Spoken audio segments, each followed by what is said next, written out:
Ang kwentong ibabahagi natin ngayon ay base sa tunay na karanasan. Itago na lang natin siya sa pangalang Romulo. Nangyari ito noong 1969. Walang insaktong lugar. Samar. Nang mga panahong ito, nakatira sa gilid ng dalampasigan ang pamilya ni Romulo. Bali panganay itong si Romulo sa 4 nilang magkakapatid. At siya na lang ang bumuhay sa kanilang pamilya, buhat ng pagkalumpo ng kanyang ama. Ang kanyang ama kasi, naputol ang isa nitong paa nang makagat ito ng buhaya. Nangyari ang mga bagay na yon habang nanghuhuli ito ng mga alimango. Likas na kasi sa lugar nitong si Romulo ang may mga buhayang pagala-gala o di naman kaya nakawala sa mga kulungan. Sa higit 2 dekada nilang paninirahan sa lugar, wala naman silang kakaibang naramdaman. Paminsan-minsan, nakaengkwentro ang pamilya nila ng pagpaparamdam ng mga aswang pero hindi naman yun nagtatagal.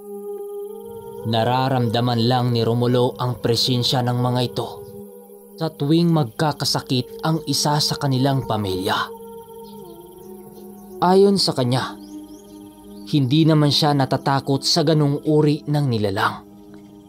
Gawa ng alam niya ang pangontra para sa mga ito. Marami nang nakapagpatunay sa kanila na epektibong pangontra ang tubig alat kontra sa mga aswang. Dagdag pa niya, kahit kinakatakutan yun sa ilang uri ng mga aswang sa kanilang lugar, meron siyang pagnanais na makasagupa ang isa sa mga ito. Sa hindi kasi nakakaalam, kilala itong si Romulo na basagulero sa lugar nila. Halos araw-araw na yata ay naghanap siya ng gulo para lamang masubukan ang kanyang lakas. Dahil sa mga kakilala niya ang kanyang mga nakakabuno, kung kaya't kampante naman siyang hindi siya babalikan ng mga ito. Kapag natapos kasi ang kanilang duelo, nag-uusap sila na para bang walang nangyari. Isang araw, habang naghanda sila ng kanyang mga kapatid para pumunta sa dagat saan naghalo ang tubig tabang at alat, dumating ang kanyang kaibigan galing sa baryo.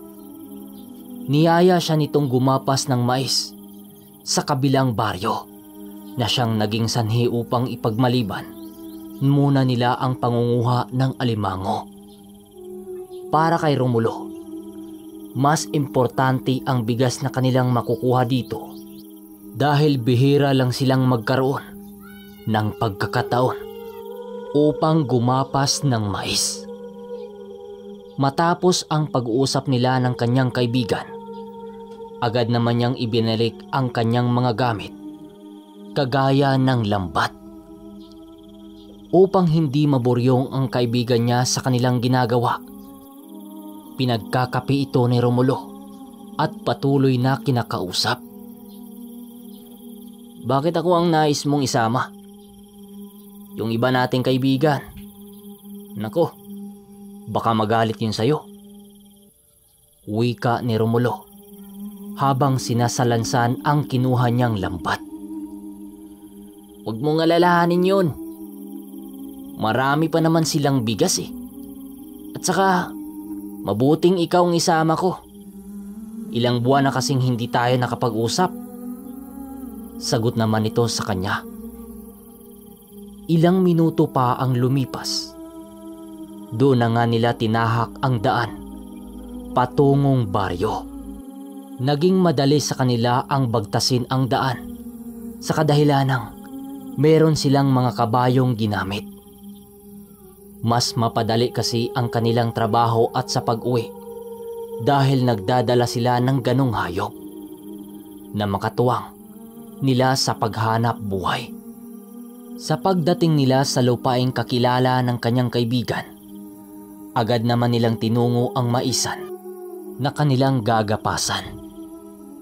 Napakabilis ng trabaho noon nila Romulo sa kadahilanang meron silang sinusunod na oras sa kanilang trabaho. Kapag pumatak na kasi ang oras ng 4:00, kahit hindi pa tapos ang kanilang trabaho, ay kinakailangan na nilang umuwi. Ayon sa kanya, wala naman silang iniwasan sa baryo pero mas mabuti na yung nag-iingat. Ang daan kasi nila pauwi, purong masukal at kakahuyan.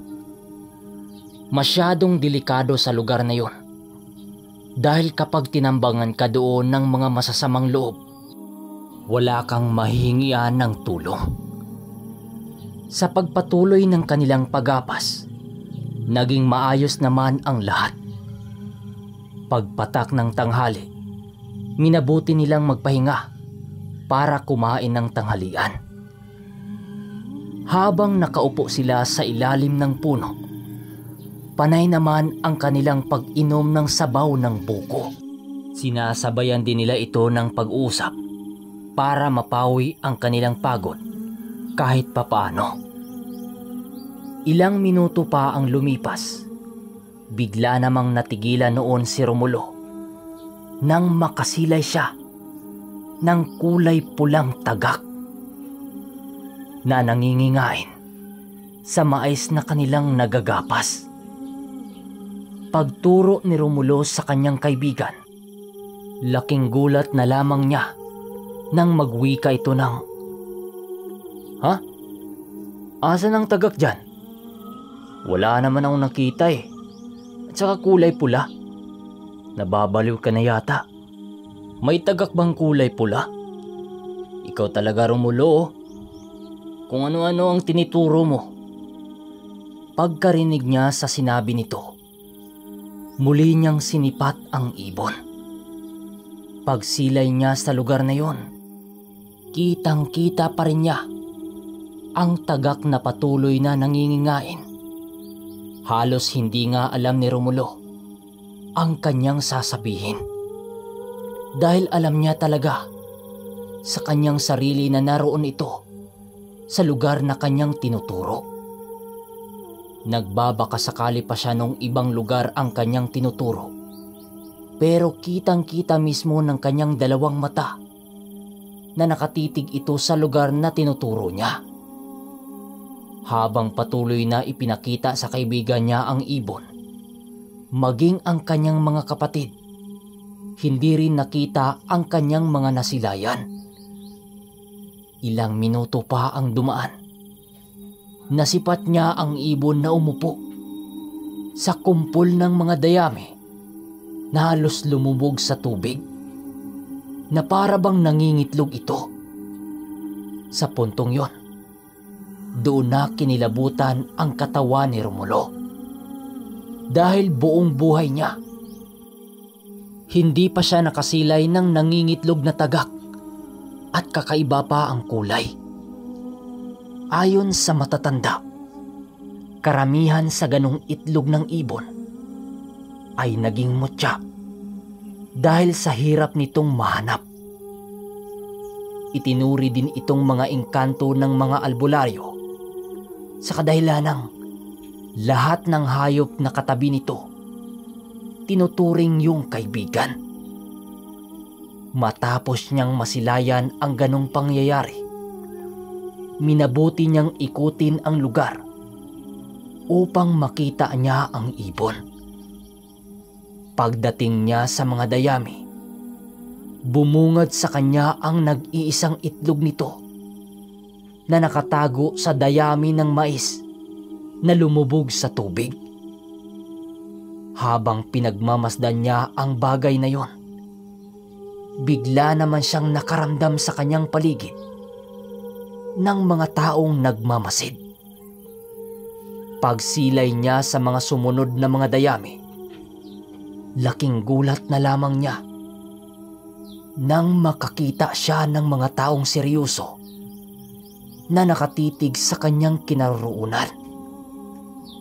Habang papalapit siya sa itlog, Kitang-kita niya ang mga itong nag-aangil na parabang nagbibigay ng babala na merong mangyayaring masama sa kanya sa oras na damputin niya ang itlog. Dahil sa pangyayaring yon, hindi na nagdalawang isip na kunin ni Romulo ang itlog ng kakaibang tagak na yon. Pagsilid nito sa kanyang bulsa, dali-dali naman siyang bumalik sa kanyang kaibigan at sa kanyang mga kapatid. "Oh, Romulo, akala ko ba may itlog ng tagak doon? Wala naman eh." Wika nito. "Meron nga. Ba't hindi ka naniniwala?" Nang marinig nito ang kanyang sinabi, tumawa lang naman ito habang inilalahad sa kanya nang imposibleng magkaroon ng tagak sa lugar. Naniwala kasi ang kanyang kaibigan na dumapo lamang ang ganong hayop tuwing may kalabaw sa lugar. Hindi rin ito umapak sa lupang sirang-sirana na parabang pinandidirian nila ang ganong lugar. Dagdag pa ng kaibigan niya na kaya hindi nakita ang itlog ng tagak sa kadahilanang nangingitlog ito sa ilalim ng tubig. Sa pagpapatuloy ng kanilang pag-uusap, doon niya napag-alaman na ginamit nga ang itlog ng tagak bilang isang uri ng mutya. Kadalasan sa mga nagtatanga nito ay mga antingero na naghahanap ng katunggali laban sa panig ng kaliwa. Karamihan kasi sa mga paniniwala, kapag nahawakan na ng isang tao ang naghangad nito, susundan na siya ng lahat ng mga elemento.